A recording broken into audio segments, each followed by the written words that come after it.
नमो अरिहंताणं नमो सिद्धाणं नमो आयरीयाणं नमो वज्रायाणं नमो लोय सर्वसाहुणं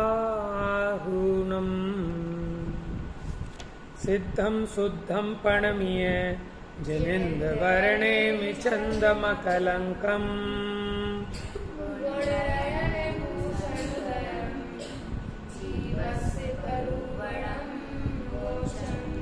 गुणजीवापज्यति पाणासन्नायमग्गणाओय उवो वियकमसो विसन्तु परुगणा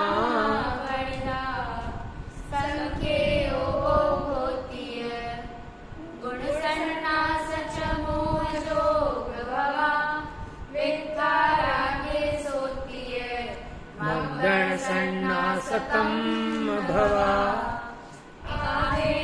सनलीना जीवापज्यति पाणसन्नाओ उवो वियभेदे विसन्तु परुगणा। आप ही सामने रखिए, अगर अटकते हैं तो उसकी हेल्प लीजिए।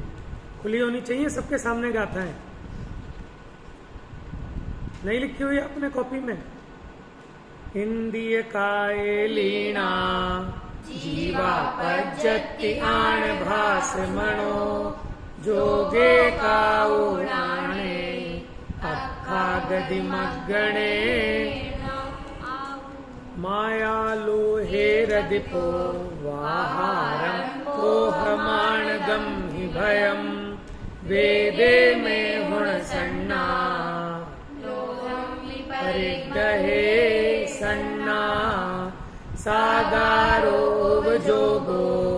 नाणे मग्गं हि दंसणे मग्गे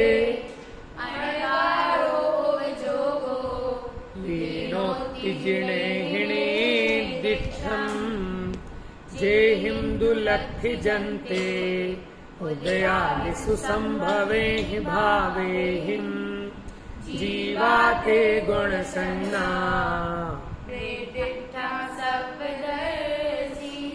इसका अर्थ कौन बताएगा? हाँ बताओ, वेद ही बताओ। मतलब जिनके द्वारा रखे या फिर पहचाने जाते हैं, उदयादिषु संभवे भावे हूँ, यानी उदय आदि संभवित भावों से, यानी जो उपशम उपशम आदि जो भाव है उनके बारे में बात की है।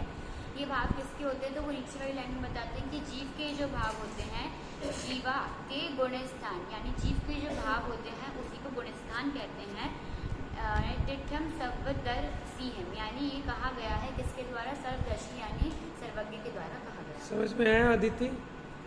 परी जे हिंदू लखे जनते, यानी जिनमें लखे जाते हैं, देखे जाते हैं। कौन? जीव, या जिनके द्वारा देखे जाते हैं जीव। किनके द्वारा? उदय आदि संभवित भावों के द्वारा। ते गुण संज्ञा, उन भावों की क्या संज्ञा है? गुण संज्ञा है। गुण माने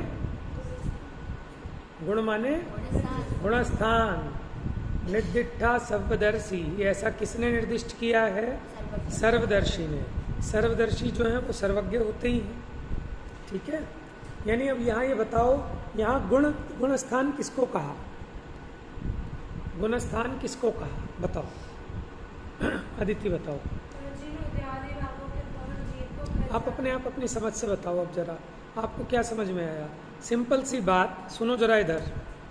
जीव के भावों को गुणस्थान कहते हैं, और वो भाव कितने प्रकार के होते हैं जीव के? पढ़ाया आपने सूत्र, औपशमिक को भावो मिश्रश्च जीवस्य स्वतत्व मोदिक पारिणामिक ऊंचा, पढ़ाया है ना। तो ये जो भाव हैं जीव के, इस प्रकार के 5 प्रकार के भाव, इनकी क्या संज्ञा है? गुण संज्ञा है, गुणस्थान। और इनके जो स्थान हैं, जिन जिन स्थानों में जीव पाए जाते हैं, ठीक है, उन स्थानों के हिसाब से जीव को पहचाना जाता है। ये जीव कौन से स्थान में है, उसके उदय आदि भावों की अपेक्षा। आप इसको थोड़ा सा समझा देता हूँ आपको। देखो 5 प्रकार के भाव हैं।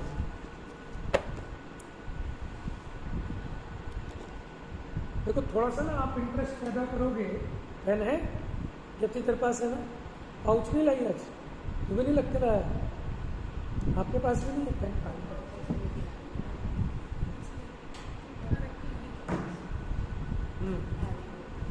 जोड़ के।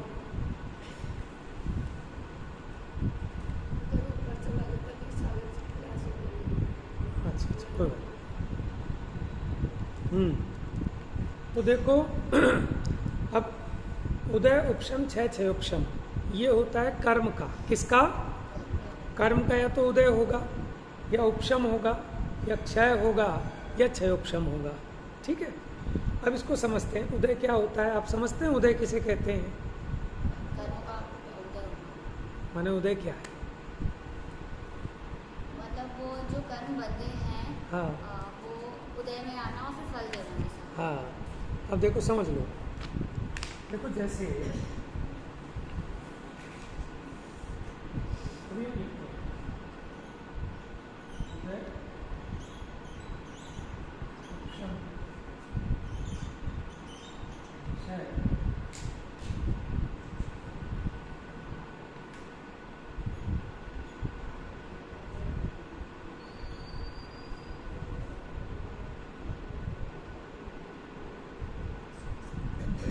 देखो 5 प्रकार के परिणाम होते हैं: उदय उपशम क्षय क्षय उपशम और परिणाम। ध्यान से बेटा इधर देखो। उदय क्या होता है? देखो जैसे गिलास है, इस गिलास में पानी, ठीक है, अभी पानी जो है गंदा हो रहा है, जो गंदा पानी है, इसमें जो मैल के कण हैं वो सारे उदय को प्राप्त हैं। तो क्या होता है? उदय अवस्था होने पर मलिनता होती है।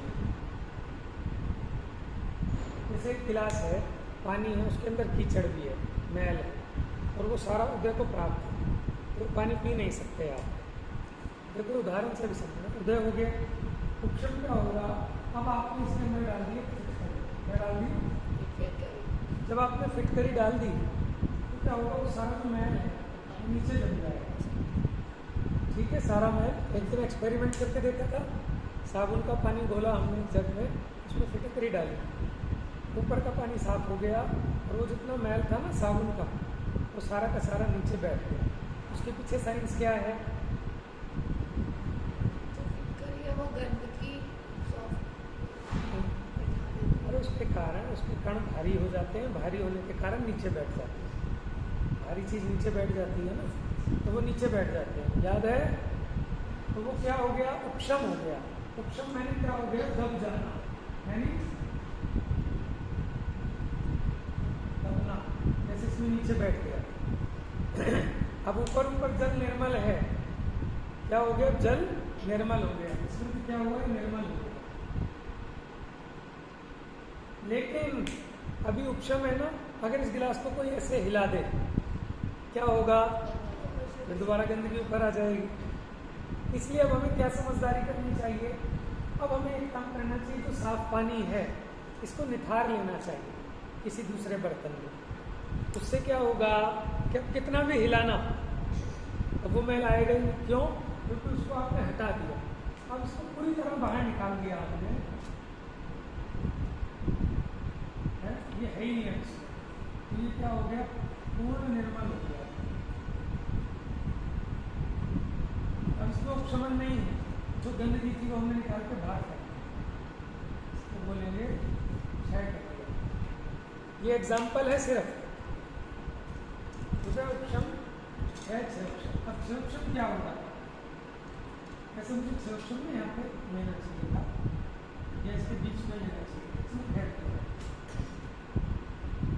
क्षय में क्या होता है? कुछ तो नीचे बैठ गए और थोड़े बहुत ऊपर भी है, यानी आंशिक निर्मलता है। इसमें क्या होता है? आंशिक निर्मलता। जैसे कि पूरा मैला था, लेकिन क्या हुआ? कुछ कण तो नीचे बैठ गए और कुछ कण अभी उदय को प्राप्त है। यानी इसमें क्या है? ये 3 रूप अवस्था है। इसमें क्षय भी है, उपशम भी है और उदय भी है। ऐसी 3 रूप कर्म की अवस्था को क्षय प्लस उपशम प्लस उदय, यानी कुछ तो नीचे बैठ गए। जो ऊपर दिख रहा उदय, मैल का उदय है। ठीक है, यानी इसमें क्या है? आंशिक निर्मल है, मिश्र दशा है।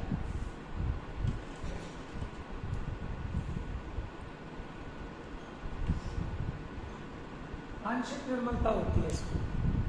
अब देखो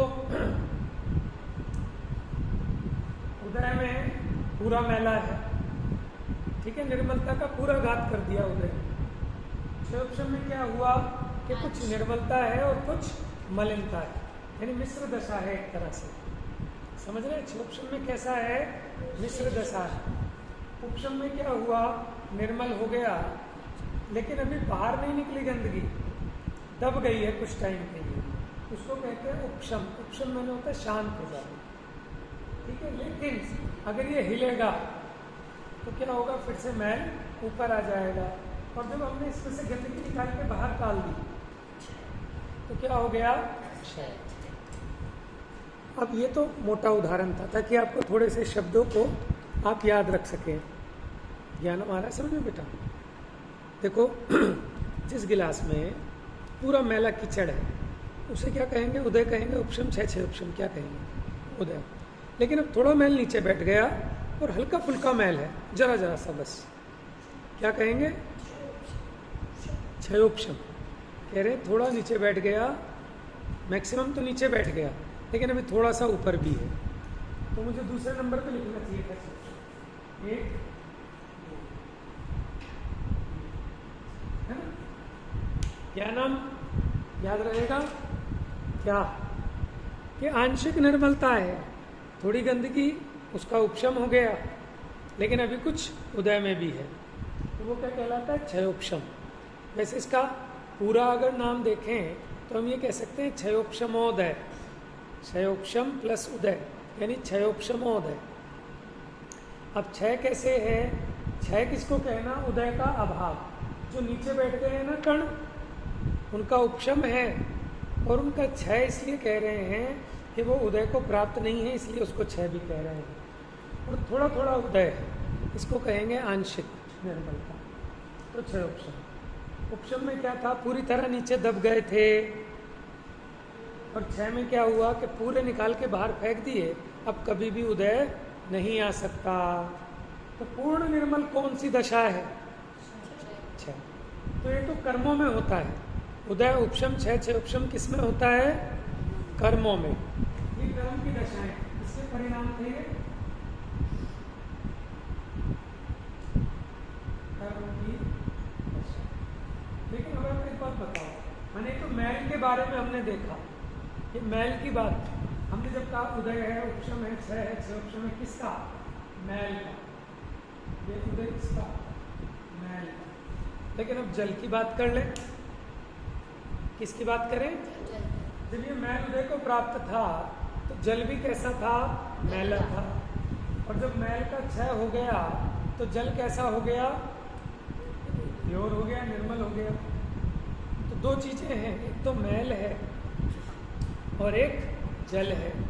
ध्यान से देखो इधर, एक तो मैल है और एक जल है। ऐसे एक तो कर्म है और एक अपना स्वभाव है। कर्म है मैल और अपना स्वभाव समझ लो जल। तो हमारे स्वभाव को किसने मैला किया, कर्म ने। यानी जो मलिनता है वो किसके कारण है, कर्म के कारण। अगर कर्म का अभाव हो जाए तो आत्मा कैसा हो जाएगा, निर्मल, साफ हो जाएगा। तो उदय के निमित्त से जो भाव हो उसे कहेंगे औदयिक। ये जीव के भाव है, ये समझ लेना,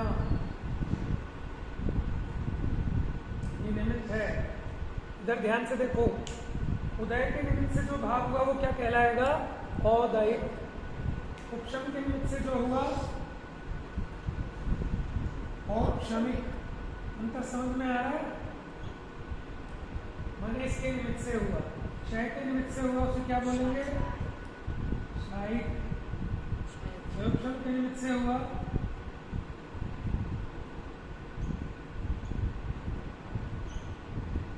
क्षयोपशम। समझ में है। और परिणाम, परिणाम दोनों के अलग अलग होते हैं। जीव का परिणाम अलग, कर्म का परिणाम अलग, जिसमें कोई कर्म का उदय का निमित्त नहीं है। जो कर्म के उदय, उपशम, क्षय, क्षयोपशम के बिना हो, अपने स्वभाव से हो, तो अपने ही परिणाम से हो, उसको कहते हैं परिणाम। अब टाइम कम टाइम आ गया है कि आपको थोड़ा सा मेहनत करनी पड़ेगी, अब सेल्फ स्टडी करनी पड़ेगी, क्योंकि इतनी सारी चीज़ें अगर मैं यहाँ लिखवाऊँगा तो फिर काम नहीं चल पाएगा। मैंने मोटा मोटा आपको समझाया, कर्म के उदय की दशा में जीव का जो भाव होता है वो औदयिक, कर्म के उपशम होने पर जीव का जो भाव है वो औपशमिक, कर्म के क्षय होने के निमित्त से, निमित्त है वो देख लेना, कर्म जबरदस्ती नहीं कराता, लेकिन कर्म का क्षयोपशम होने पर जीव का जो भाव हुआ वो क्षयोपशम। और जहाँ कर्म के उदय उपशम क्षयोपशम किसी की आवश्यकता नहीं है, वो कौन सा भाव है? जहाँ उदय उपशम क्षयोपशम की कोई आवश्यकता नहीं है, उनके निमित्त के बिना होता है, वो पारिणामिक भाव है। अब ये जो हमारे गुणस्थान है, आपने पढ़ा था ना, चा मोह जोग भवा, क्या पढ़ा था? आप नोट बहुत ज़्यादा करते हो, इतनी सामान्य चीज़ें नोट करने की ज़रूरत नहीं होती, वो तो आपको याद ही होंगे। उदय उपशम क्षयोपशम पारिणामिक क्यों लिखते हो? जो चीज़ आपको लगता है कि मैं भूल जाऊंगा उसको लिख लो बस, नहीं तो लिखने लिखने में निकल गई सारी क्लास, कुछ समझ नहीं आएगा है। आज संख्या 4, आज एक और स्वस्ति एब्सेंट है। हाँ अच्छा, 2 कम हो गए, 4 2 6 8 बच्चे हो आप। स्वस्ति और अनिमेषा तो आ रहे थे, आर्य और आज्ञा, अच्छा आज्ञा तो तुम आ गए। चलें जी आगे।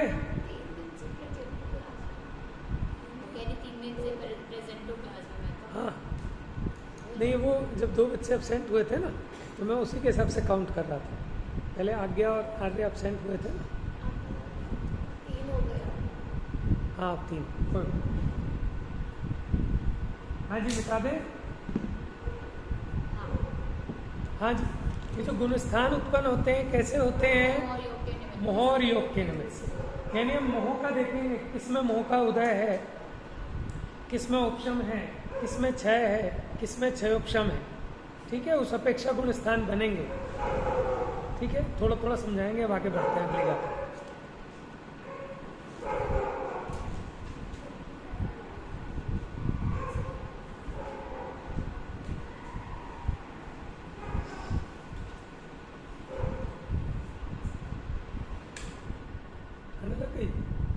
मच्छर लग जाएंगे अभी।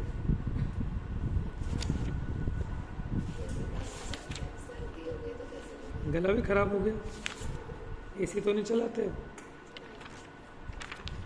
एसी चलाओगे तो बीमार हो जाओगे, है ना। अब देखिए, अब हमारी गाथा है, गाथा नंबर 9। अब इसमें क्या है, 9 और 10 गाथा में 14 गुणस्थानों के नाम तो सबको याद होंगे वैसे, तो गाथा बड़ी जल्दी याद होगी। याद है बेटा? 14 गुणस्थानों के नाम याद नहीं है?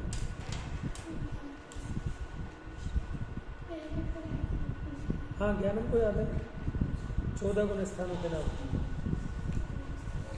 चलो अब याद करते हैं, बोलिए। मिच्छो सासण मिस्सो, मिच्छो सासण मिच्छो, मिस्सो याद करो जल्दी से। मिच्छो सासण मिस्सो, मिच्छो सासण मिस्सो, मिच्छो सासण मिस्सो, मिच्छो सासण मिस्सो। मिच्छो सासण मिस्सो। लिखते लिखते याद हो जाना चाहिए। मिच्छो सासण मिस्सो। अभी तो उतना भूल जाएंगे।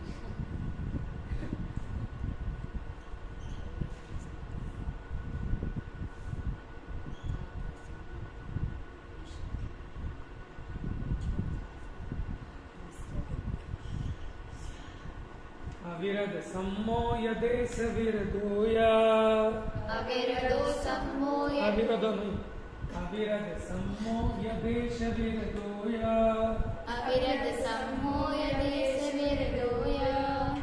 कौन कौन से गुणस्थान हो गए? 5 हो गए।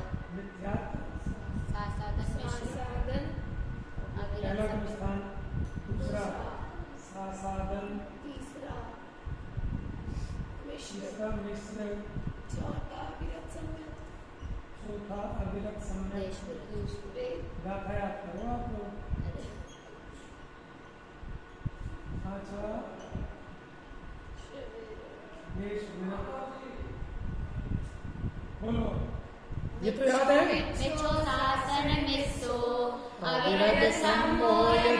विरदोया। हो गई? हाँ। अब भूलोगे नहीं, देखो हम वैसे भूल जाते हैं ना गुण स्थान के नाम, गाता नहीं भूलते, क्योंकि गाने वाली चीज याद रहती है।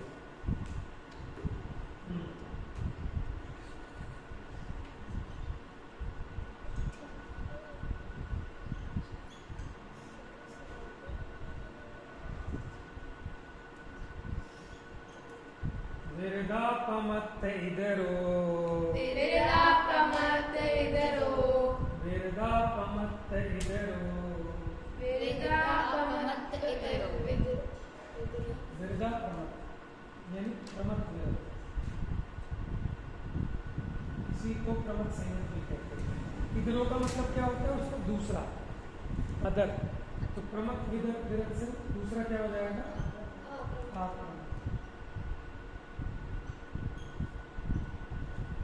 बात समझ में आई? ये हो गया छठा, फिर हो गया सात। बोलिए।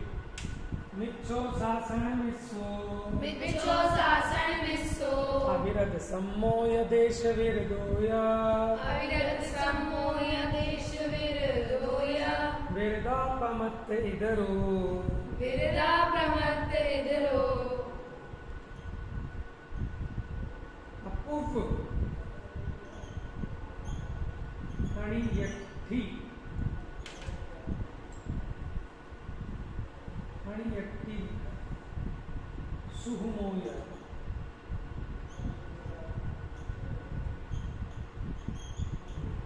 यानी अपूर्वकरण,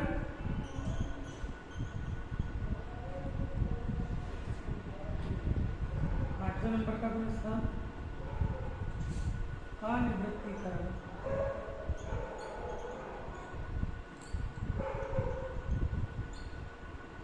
और सूक्ष्म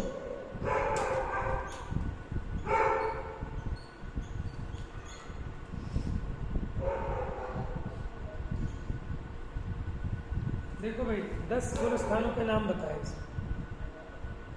कहाँ पे हो? अपूर्व अणियट्टी,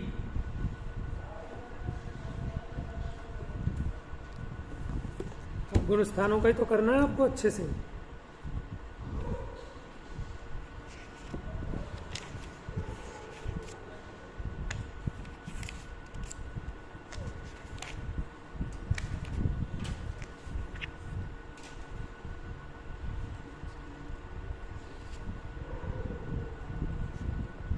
नोट डाउन हो गया सबका? पढ़े? चौथा चरण भी याद करना है आपने। बोलिए। मिच्छो शासन मिस्सो, मिच्छो शासन मिस्सो, अविरद सम्मोय देश विरदोया, अविरत सम्मोय देश विरदोया, विरदापमत्त इधरो, विरदापमत्त इधरो, अपूर्व अणियट्टी सुहुमोया, अपूर्व अणियट्टी सुहुमोय, अपूर्व अणियट्टी सुहुमो, सुहुमो या सुहुमो माने सूक्ष्म, यानी सूक्ष्म सांप्राय गुण स्थान। अणियट्टी माने अनिवृत्तिकरण, अपूर्व माने अपूर्वकरण, विरदापमत्त यानी प्रमत्त विरत, इधरो माने उससे अपोजिट दूसरा। प्रमत्त विरत से उल्टा क्या है? माने उसका अदर हैंड, अप्रमत्त। ठीक है, गाथा किसको याद हो गई? सुनाओ। मिच्छो शासन मिस्सो, अविरत सम्मोय देश विरदोया, विरदापमत्त इधरो, अपूर्व अणियट्टी अपूर्व अणियट्टी सुहुमोया। बोलो। मिच्छो शासन मिस्सो, अविरत सम्मोय देश विरदोया, विरदापमत्त इधरो, अपूर्व अणियट्टी सुमोय। ज्ञानम सुनाएगा बिना देखे, मन मन में नहीं, जोर से सुनानी। मिच्छो शासन मिस्सो, अविरत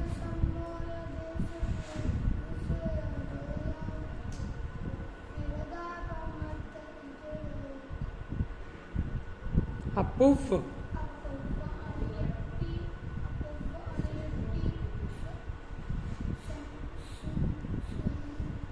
सुहमो सुह हाँ पे थोड़ा सा खींचना पड़ेगा, ये पढ़ना बताता हूँ। मिच्छो सासण मिस्सो मिच्छो सासण मिस्सो अविरद सम्मो यदेश विरदोय अविरद समयदेश विरदोय विरदापमत्त इदरो विरदापमत्त इदरो अपुव अणियट्टिसु मोया। अपहरणयट्टि सुमोया। सुनो देखो कैसे पढ़ना पड़ रहा है अपने को। अपुव अणियट्टिसु मोया। अपहरणयट्टि सुमोया। ठीक है, Yes. सुमोया सुमोया। या फिर सुहमो फिर बनेगी नहीं, है ना, बनानी तो पड़ेगी। हो गई भैया याद सबको? हाँ चलें अगली एक गाथा और। हाँ एक दिन कर लो आप, 10 मिनट निकाल लो अपने और कर लो लर्न। एग्जाम भी था आज, नाटक चलो कोई नहीं, कर लो। आज कर- क्या आज नाटक भी है? नहीं उस स्टैंडर्ड रहेंगे ना तो मैनेज करना ही पड़ेगा। तत्वांशुद्ध का पेपर भी है फिर।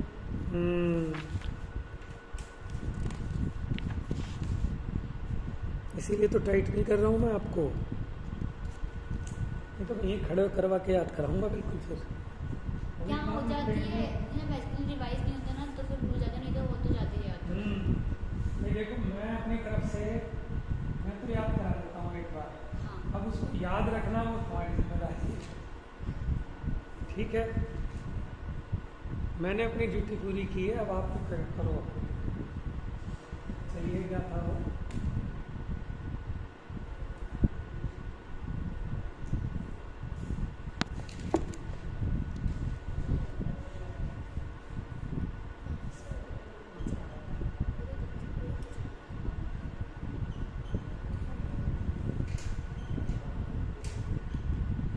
बोलिए। ओ बसंत क्षीण मोह ओ वसंत क्षीण मोह क्षम क्षीण बसंत क्षीण माने जो एक तो है उपशम, उपशांत मोह कहते हैं इस गुण स्थान को, यानी वहां मोह का क्या हो गया? उपशम, पूरा शांत हो गया। और क्षीण मोह में क्या हो गया? क्षीण माने क्षय हो गया। ठीक है, अब यहाँ दोनों निर्मल हैं, लेकिन उपशम में क्या है कि अभी उदय आ जाता है और फिर नीचे गिर जाते हैं मुनिराज। तो अगर हम इसका पूरा नाम लिखें, वैसे तो उपशम है, उपशम शांत है, मोह दोनों के साथ आएगा। शांत मोह, ये कौन सा स्थान? 12। क्षीण मोह, ये 12 वाला स्थान। ओ बसंत क्षीण मोह, ओ वसंत क्षीण मोह बोलो ओ वसंत क्षीण मोह। बेटा, ऐसे डबल की टाइम वेस्ट कर दो ना, ये आपको समय बचाना है। अच्छा, तो मैं जैसे लिख रहा हूँ मेरी तरह लिख लो ना, बीच में ब्रैकेट डाल के। आप कैसे लिख लो? ठीक है, हाँ, वो टाइम बहुत वेस्ट हो रहा है ना फिर आपको। चलो ठीक है। ओ बसंत क्षीण मोह, ओ वसंत क्षीण मोह बोलो ओ वसंत क्षीण मोह बोलो। ओ वसंत क्षीण देखो मोह। ऐसा है, हर एक की ना अपनी अलग अलग कैपेबिलिटीज होती हैं। हमें अपने कैलिबर को देख के, अपनी योग्यता और क्षमता को देख के काम करना चाहिए, और वो उसको देख के उसकी तरह कॉपी करने की कोशिश करेगा तो कर ही नहीं पाएगा, लिख ही नहीं पाएगा उतनी जल्दी, है ना। तो हमें क्या सोचना चाहिए? हमारे पास जितनी पूंजी है, उस पूंजी में हम अपना काम कैसे चला सकते हैं। माने जो अवेलेबल रिसोर्सेज हैं कम हैं, लेकिन उनको कैसे हम फुली यूटिलाइज कर सकें और अपना काम चला सकें। ठीक है, नहीं यही बात समझ? इकोनॉमिक्स आ गई। चलिए, हाँ, सजोग केवली जिणो अजोगी। सजोग यानी सहयोग, केवली जिणो अजोगी। आपके बहाने मुझे भी याद हो रही है, मैं भी रिवाइज नहीं कर पा रहा हूँ। यहाँ हो जाती है। हाँ बोलिए। सजोग केवली केवली जिणो अजोगी जिणो जोगी अजोगी है, यानी सहयोग केवली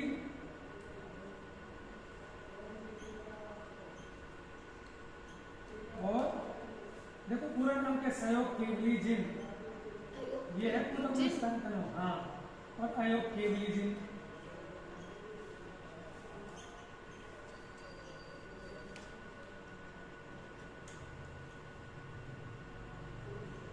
तेरहवां और 14वां, और या माने चा। अब चा में तीन गुण स्थानों से पार कौन है? सिद्ध भगवान। केवली नहीं, केवली के हो गए सिद्ध भगवान, वो तो गुण स्थानों के पार हैं, तो फिर उनका 15वां गुण स्थान कह सकते हैं? नहीं कह सकते। समझ में आया? उनके गुण स्थान लागू ही नहीं पड़ते। चलिए, ओ वसंत खीन मोहो। ज्ञानम बेटा तू लिखने के चक्कर में मत पढ़, कुछ भी समझ में नहीं आएगा। ये समझ ले, इसने लिख लिया ना, वो तेरा काम आ जाएगा उसको। ठीक है, लिखने का काम उसे छोड़ दे, तू लर्न कर। ओ वसंत खीण मोहो, माइंड में रिमेम्बर करो, फिर बोलो दोबारा से। सजोग केवली जिणो अजोगीय, सजोग केवली जिणो अजोगीय, सजोग केवली जिणो अजोगीय। सजोग केवली जिणो अजोगीय। फिर से चलो। ओ वसंत खीण मोहो, संत क्षीण मोहो, सजोग केवली, मैंने केवली गलत लिखा है, छोटी के छोटी रख सजोग केवली जिणो अजोगीय। सजोग केवली जिणो अजोगीय। याद हो गई? बोलिए। ओ संत क्षीण मोहो, सजोग केवली जिणो अजोगीय। लिखिए 14 जीव समासा। 14 जीव समासा। लिख लीजिए, याद भी कर लीजिए।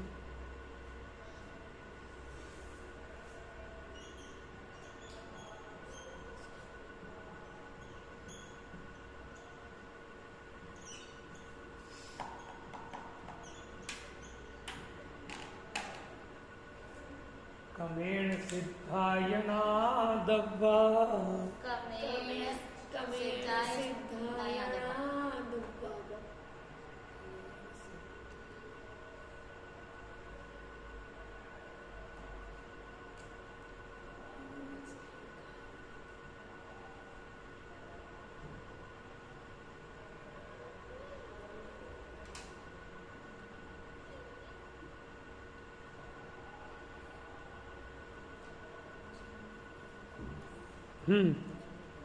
ये 14 क्या हो गए? 14। 14 मैंने 14 है, 14 यानी 4 और 10 14 है। जीव समासा, अब नाम तो है जीव समास, लेकिन ये जीव समास नहीं है। यहाँ समास का मतलब समूह होता है, कि जीवों का समूह। अब जीव के परिणामों का बात तो है, इसका अर्थ गुण स्थान। यहाँ क्या लिखा है? जीव समासा, लेकिन इसका अर्थ क्या लेना कि गुण स्थान है। कमेण यानी क्रम से हैं ये, सिद्धा या नादव्वा, और सिद्धों के ये नहीं है। सिद्धों के ये नहीं है। क्या नहीं है सिद्धों के? तो इसका मतलब ये 14 गुण स्थान किसके होते हैं? संसारी जीवों के। ठीक है, तो ये क्रम से है, 14 जीव समास है, ये 14 जीव समास है क्रम से। ठीक है, और सिद्धा या नादव्वा, नादव्वा माने नहीं होते, सिद्ध भगवान के गुण स्थान नहीं होते। यही लिखा है आदि लाइन में। लो मैं लिखवा देता हूँ। 14 में 14 जीव समास में यहाँ गुण स्थान कमेण माने क्रमशः संसारी जीवों को होते हैं सिद्धा या नादव्वा।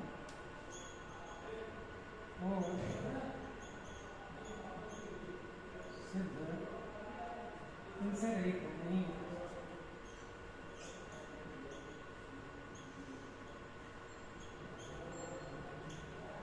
इसका अन्वयार्थ टाइप लिख रहा हूँ ताकि आपको इजीली याद समझ में आ जाए। कमेन माने क्रमशः, तो अर्थ कैसे लिखेंगे? जब लिखेंगे एवं गुण स्थानों के नाम लिखने के बाद 14 गुण के क्रमशः 14 गुण स्थान संसारी जीवों के होते हैं और सिद्ध गुण स्थानों से रहित होते हैं। ये गा का बोलो भाई। उपसंत क्षीण मोहो सजोग केवल जिनो अजोगिया। जिनो बीच में आ रहा है। सजोग केवली जिनो अजोगी है, अजोगी लगा दिया, उसके आगे पूरा लगा लेना, अजोग केवली जिन। 14 जीव समासा कमेण सिद्धायणा दव्वा।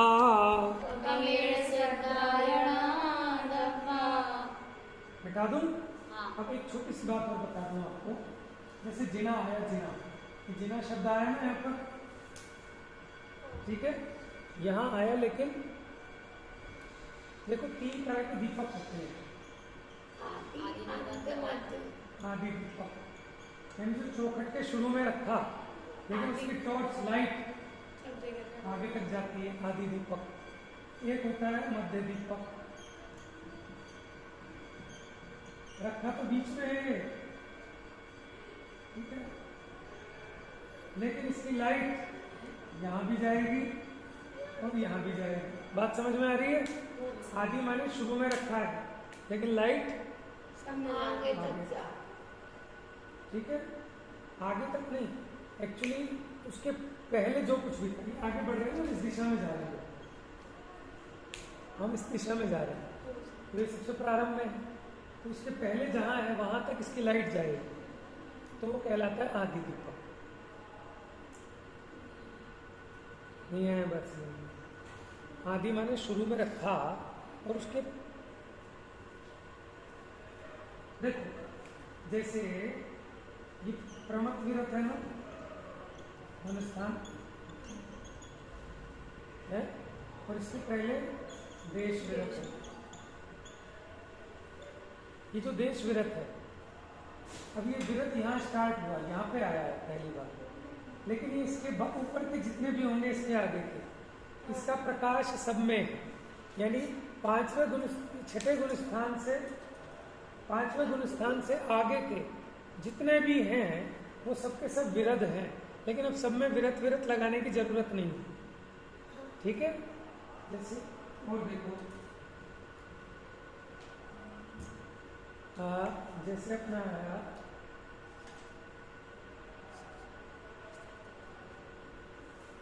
प्रमथ, यह है ना 6ठे गुण स्थान में प्रमथ विरत, ठीक है। ये क्या है? ये अंत दीपक है, अंत में आया है। इसके पहले के जितने हैं, इसके पहले के जितने हैं वो सब में प्रमथ आएगा, वो सारे के सारे प्रमाद वाले हैं, लेकिन सब में लगाया तो नहीं। जो मिथ्या दृष्टि है वो भी प्रमादी है, दूसरे गुण स्थान वाला भी तीसरे, तो लिखा तो 6ठे में, लेकिन अंत में लिख दिया, इसलिए प्रमथ शब्द अंत दीपक है। यानी क्या बात समझ में आई कि अंत में आया और उसका प्रकाश उसके पहले के सारे गुण स्थानों में मान लिया, वो अंत दीपक। और शुरू में आ गया, तो मैंने एरो गलत लगाया था ना, वही ठीक था, उसी का लाइट भी उधर डाली है, आदि में आया और फिर इसका प्रकाश आगे तक चलेगा। जैसे हमने कहा केवली, ये जो विशेषण लगाया ना, कौन से गुण स्थान में लगाया? 13वें में, ये आदि दीपक है, तो 13वें वाले भी केवली हैं, 14वें वाले भी केवली हैं, उसके आगे सिद्ध भगवान भी, केवल ज्ञान तो है ही सबको, समझ में आया। और क्या है आदि दीपक? जो हमने विरत शब्द लगाया, विरत शब्द लगा वो 6ठे में, लेकिन उसके आगे के जितने भी हैं सब विरत हैं। अच्छा, मध्य दीपक में आएगा जिन शब्द, जिन हमने कहाँ लगाया? ये 13वें गुण स्थान में लगाया, सयोग केवली जिन, तो खाली वही जिन नहीं है, उसके ऊपर के जो है वो भी जिन है, अयोग केवली जिन है, सिद्ध भगवान भी जिन है, लेकिन उसके नीचे के पहले 4थे गुण स्थान से जिन संज्ञा प्रारंभ हो जाती है, जो जिन आज्ञा को माने। चौथे गुण स्थान से जिन प्रारंभ हो जाते हैं तो ये मध्य दीपक है जिन शब्द। और अगर अंत दीपक देखें तो वो अंत में आया, यानी इसके आगे तो नहीं है लेकिन इसके पहले पहले इसका प्रकाश मानना। अंत दीपक के लिए हमने आपको क्या बताया, जैसे प्रमत्त शब्द है, ये जो प्रमत्त शब्द है, प्रमत्त में ये जो प्रमत्त शब्द है ये अंत दीपक है, यानी छठे गुण स्थान के पहले के तो प्रमत्त हैं लेकिन उसके बाद के प्रमत्त नहीं हुए। जैसे अविरत सम्यक दृष्टि था ना,